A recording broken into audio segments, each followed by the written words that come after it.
Las próximas votaciones en Cuba, a pesar de que son una simple ratificación de los seleccionados por comisiones de candidatura controladas por el Partido Comunista, son un teatro muy bien organizado al que se le han destinado cuantiosos recursos propagandísticos en los últimos meses. Estas votaciones ocurren en un momento en el que más de 300.000 cubanos han huido del país hacia Europa, Estados Unidos o América Latina como sus principales destinos. Muchos de estos cubanos que no alcanzan los 24 meses fuera del país que la ley migratoria exige para considerarlos emigrados pudieran tener derecho al voto en los próximos amados de comicio. Pero esto realmente no es así, porque el sistema cubano se ha blindado desde muchos ángulos a los efectos indeseados que pudieran producir cubanos en el exterior con derecho a elegir y a ser elegidos. ¿Pueden votar o participar en la política los cubanos residentes en el exterior? ¿Qué pasa con esa realidad en Cuba? Acompáñame hasta el final de este video para juntos analizar estas preguntas y las implicaciones de sus respuestas. Recuerda que puedes apoyar lo que hacemos mediante el envío de estrellas monetizadas en Facebook, donaciones puntuales a través de nuestra cuenta de PayPal o simplemente adquiriendo los productos que ofertamos en nuestra tienda online.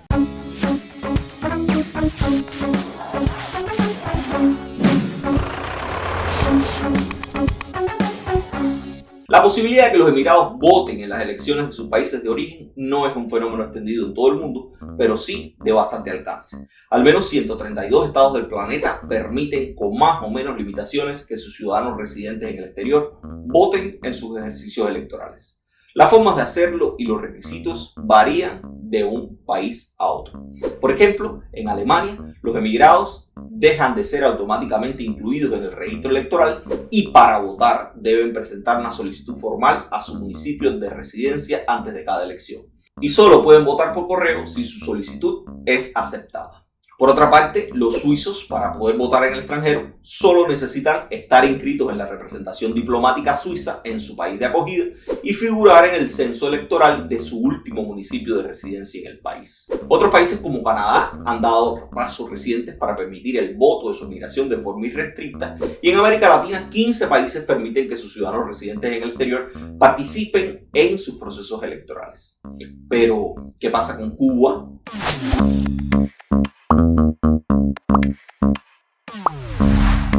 Para empezar, habría que decir que las elecciones cubanas no definen nada y son controladas de principio a fin por el Partido Comunista.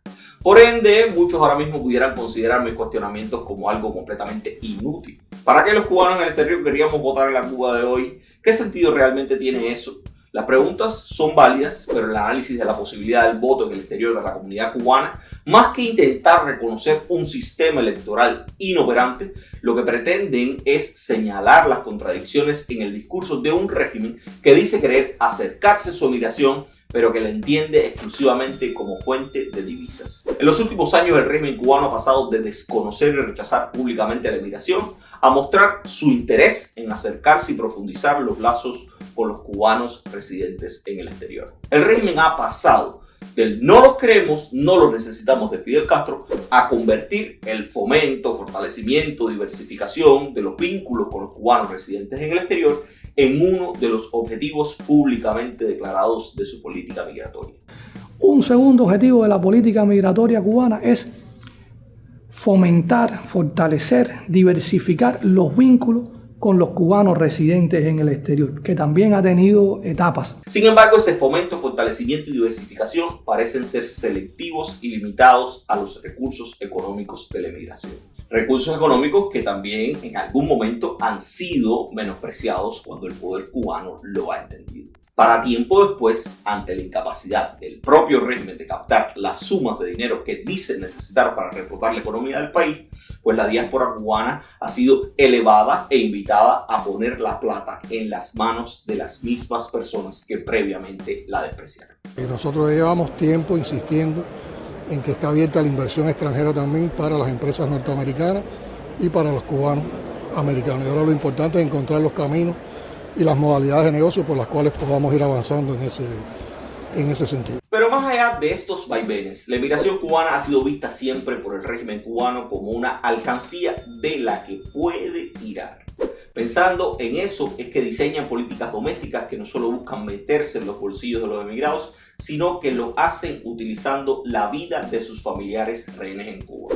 Así se refería Raúl Castro a la decisión de abrir tiendas de artículos básicos en moneda libremente convertible. Una política diseñada no para satisfacer las necesidades de la población cubana, sino para facilitar el control de las remesas enviadas por los emigrados cubanos a sus familiares residentes en el archipiélago y utilizarlas como un mecanismo para intentar sostener la deshecha economía cubana.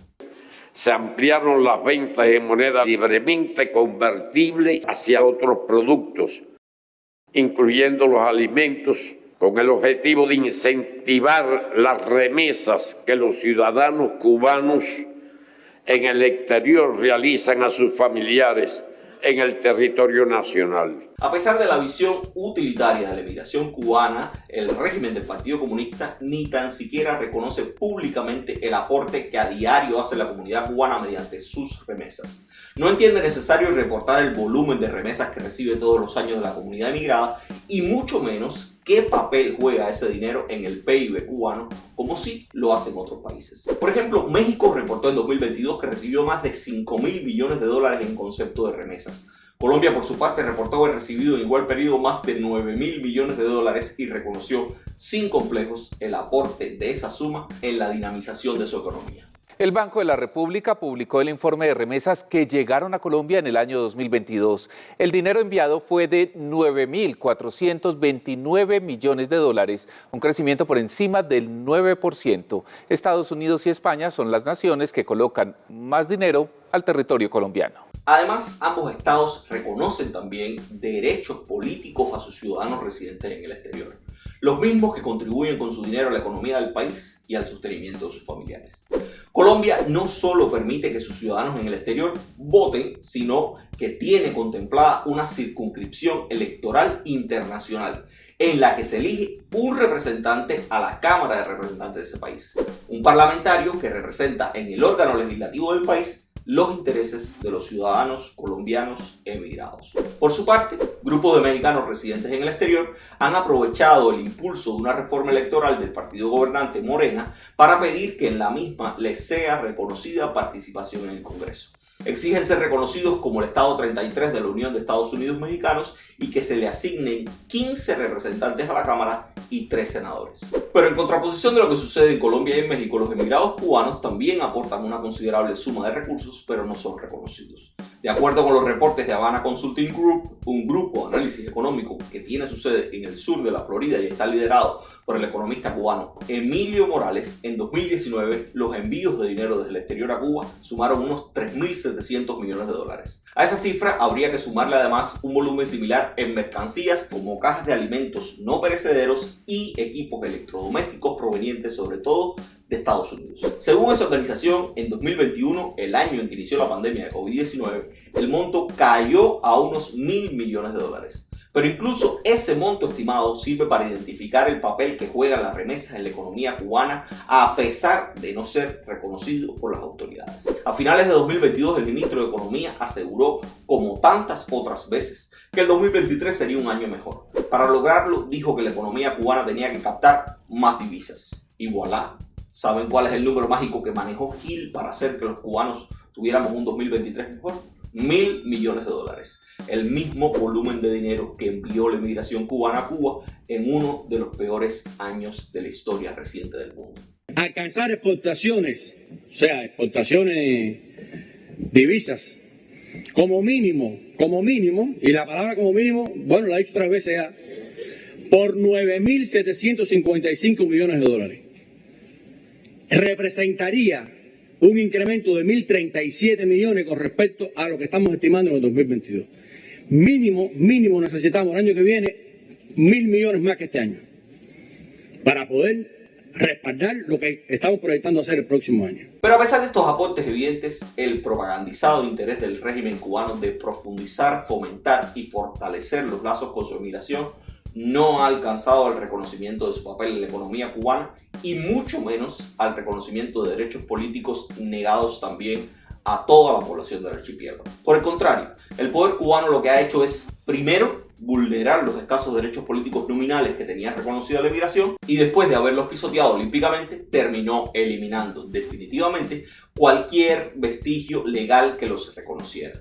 Insisto en que la ley cubana no es garantía de nada y el tratamiento a los cubanos en el exterior es una muestra de ello. Sin embargo, la ley es un elemento simbólico al que siempre apelan los regímenes totalitarios para intentar vender la idea de que son tolerantes y que reconocen derechos y libertades. Las tiranías también necesitan legitimarse ante su ente y ante el mundo, y para eso expresan en sus leyes que reconocen el derecho a la libertad de expresión, la capacidad de los ciudadanos de participar en las decisiones del poder y otras tantas frases que escritas parecen la panacea, pero que solo sirven como muestrario, pero no como garantías de los ciudadanos ante el poder desmesurado de un Estado que lo define todo al margen de cualquier ley, incluso la hecha por él mismo. Por eso el poder cubano viola su propia ley cuando lo necesita y por su valor simbólico también la modifica sin mucho lío para no volver a ser señalado, al menos no por esa violación específica. Exactamente eso fue lo que sucedió con el derecho al voto de los cubanos emigrados. Se creó la Comisión Electoral de MINREX con el encargo de organizar el voto en el exterior, el referendo, con aquellos funcionarios diplomáticos, con los miles de colaboradores que laboran en el exterior, con los becarios, etcétera, teniendo en cuenta fundamentalmente que este personal que hoy tenemos en el exterior, que cumplen importantísimas misiones en el exterior, no pueden viajar a Cuba en esta ocasión, el 24 de febrero, para depositar su voto en esta Constitución, teniendo en cuenta las obligaciones que tienen de todo tipo. Claro, los médicos no dejarían las acciones que están haciendo, humanitarias, que son decenas de miles, por los otro estudiantes lado, que están en cursos en otros países. Por otro lado, también sería un incumplimiento de las obligaciones que tenemos con las contrapartes que trabajan, etcétera. Y por eso hemos organizado este proceso en el exterior. En febrero de 2019 se produjo en Cuba el único ejercicio electoral en más de 40 años en el que los electores se enfrentaban a una boleta con dos opciones, en la que podían escoger entre el sí y el no a una constitución que consolidaba el monopolio político del Partido Comunista. Por ser la primera votación nominalmente competitiva en más de 40 años, el régimen cubano sabía que se enfrentaba a un plebiscito sobre su gestión, un plebiscito que tenía que controlar a como diera lugar. Para ello era indispensable evitar que la comunidad cubana emigrada, con un volumen importante de miembros opuestos a las políticas del Partido Comunista, no votara en el mismo, a pesar de que la ley electoral vigente en el momento del referéndum reconocía que todos los cubanos que mantuvieran su residencia legal, o sea, que entraran al país antes de los 24 meses después de haber salido, tenían derecho a votar en el referéndum. Específicamente el artículo 164 de la ley electoral vigente en aquel entonces establecía que la Comisión Nacional Electoral debía disponer lo necesario para garantizar el ejercicio del voto por los electores que se encontraran fuera del territorio nacional el día que se celebrara el referéndum. O sea, la ley cubana reconocía que todos los cubanos que vivieran en el exterior y mantuvieran la residencia legal en Cuba, que era el requisito indispensable para ser considerado elector, y además que quisieran votar en el referéndum, deberían tener la posibilidad de hacerlo. Sin embargo, ese derecho reconocido en la ley fue negado olímpicamente por el poder. El régimen, que ya por aquel entonces decía querer acercarse a su migración, terminó no solo negándole el derecho que tenía al voto, sino que lo hizo a pesar de haber garantizado el voto a los cubanos que se encontraban fuera, pero que sí le eran fieles o podían controlar por estar vinculados a misiones oficiales. Pero el resto de los cubanos emigrados, o sea, la gran masa de cubanos que con su dinero sostiene parte de la economía del país, no les fue permitido votar. Por supuesto, la violación a cientos de miles de cubanos del derecho que tenían a votar en el referéndum constitucional generó muchísimas denuncias y la atención de la prensa nacional e internacional. El régimen, que se autodenominaba a sí mismo como un Estado socialista de derecho en el texto constitucional que pretendía aprobar, iniciaba su nuevo ciclo constitucional con la violación flagrante y descarada de su propia ley, con la vulneración de uno de los principios básicos de cualquier Estado de derecho que se precie de serlo: el respeto al ordenamiento jurídico.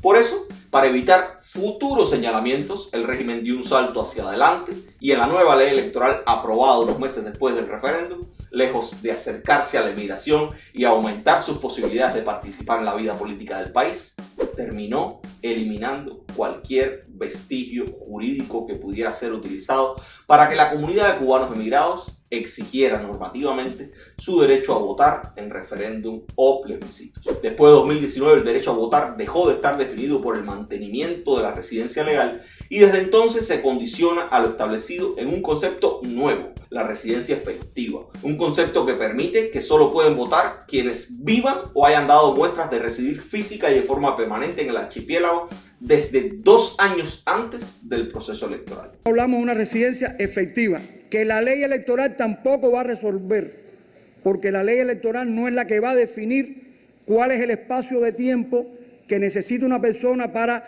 tener una residencia efectiva, pero ya va la base para que la legislación migratoria en su momento establezca qué periodo de tiempo, porque el periodo de tiempo a veces no es lineal, no discurre, una persona no está fuera del país, del territorio nacional, un año completo puede ser, pero hay otras personas que están una semana, vuelven y salen, están 15 días, y entonces eso tiene sus complejidades y posteriormente tendremos que establecer en qué consiste esa residencia en cuanto al periodo de tiempo en que se considera una persona está fija en el territorio nacional. Como aclara el secretario de la Asamblea Nacional del Poder Popular, militar de carrera y el secretario personal de Raúl Castro, la ley electoral definió que para votar los cubanos debían residir efectivamente en la isla. Pero nadie ha aclarado cuánto tiempo o qué tiene que hacer un cubano para que las autoridades consideren que es un residente efectivo. Tiene que vivir 6 meses ininterrumpido por año, tiene que comprar los mandados. Ese nivel de detalles teóricamente debe estar determinado por una legislación migratoria que fue programada en 2019 para ser promulgada en 2022. Sin embargo, hasta hoy no ha sido aprobada. Desde el cambio de la Constitución, los cubanos se han enfrentado a 2 votaciones y ya van para la tercera. Y lo han hecho sin que la ley determine qué cosa es ser residente efectivo. Por ende, los que hoy están determinando quiénes pueden o no votar en Cuba son los que controlan el registro electoral. Y esos son nada más y nada menos que el Ministerio del Interior y los CDR, entre otros. Por eso es que Gerardo Hernández dijo que los CDR harán una campaña que implica tocar puerta por puerta durante las elecciones. Una campaña que muchos han interpretado como un movimiento para intentar incidir en el voto. Sin embargo, un entusiasmado propagandista de Nuevo Orden ha enmendado la plana y ha dicho que la campaña anunciada por Gerardo solo responde al hecho de que mucha gente ha emigrado y necesitan ser eliminados del registro electoral. Y aunque este personaje no lo dice, la alusión a que hay que quitar a los emigrados del registro electoral responde al hecho de que la participación de la gente es el principal elemento que el sistema utiliza para legitimarse. Y mientras más alto es el número de electores en el padrón, más influencia podrá tener la inasistencia de la gente en los cómputos finales. En otras palabras, como saben que la gente muy probablemente no acudirá a votar, es mejor sacar antes del registro electoral a todo el que se pueda, porque así también contribuyen a disminuir el dato final de abstenciones. Para ello, la indeterminación del concepto residencia efectiva es fundamental. Como no se sabe cuánto tiempo tiene que pasar para perderse la residencia efectiva, las autoridades cubanas pueden utilizar el puerta a puerta de Gerardo para eliminar a todos los que saben que se han ido y no acudirán a las urnas el próximo 26 de marzo. Como ya dije, el hecho de que los cubanos emigrados podamos o no votar en Cuba es completamente intrascendente porque las elecciones cubanas no cambian ni significan nada. Pero la negativa del régimen, contrario a la tendencia del mundo y especialmente de la región, a reconocer a los cubanos emigrados e incluso nominalmente la posibilidad de participar en sus paripés electorales, es demostrativa de que su deseo de acercamiento a quienes vivimos fuera de la isla es falso. Como también es falsa la seguridad de la que podemos disfrutar si regresamos, si ponemos nuestros dineros y nuestro tiempo allí donde la ley no importa y donde las riquezas solo pueden acumularse con seguridad en manos fieles y muy bien conectadas. Las tierras se hallaban bajo el dominio de un mismo ciudadano sin respaldo jurídico para ello. Es una de las fincas que era en propiedad y que una otra parte tenía usufructo de un campesino, fue comprada ilegalmente por un ciudadano que reside en estos momentos en Estados Unidos, el cual solicitó el proceso de repatriación hace 3 años y trató con la intención de adquirir propiedades. Y como tuvo que abandonar el país, nombró administrador de esta finca a este ciudadano. Se prepara el expediente de expropiación del usufructuario que tenía propiedad, el decomiso de todos los animales que de alguna manera ilegal estaban en esta finca. Se aprueba la compra de los animales que sí tenían legalidad, el decomiso del tractor y accesorios que este tenía. Además habían otros accesorios, se hace el decomiso y se le vende a la empresa.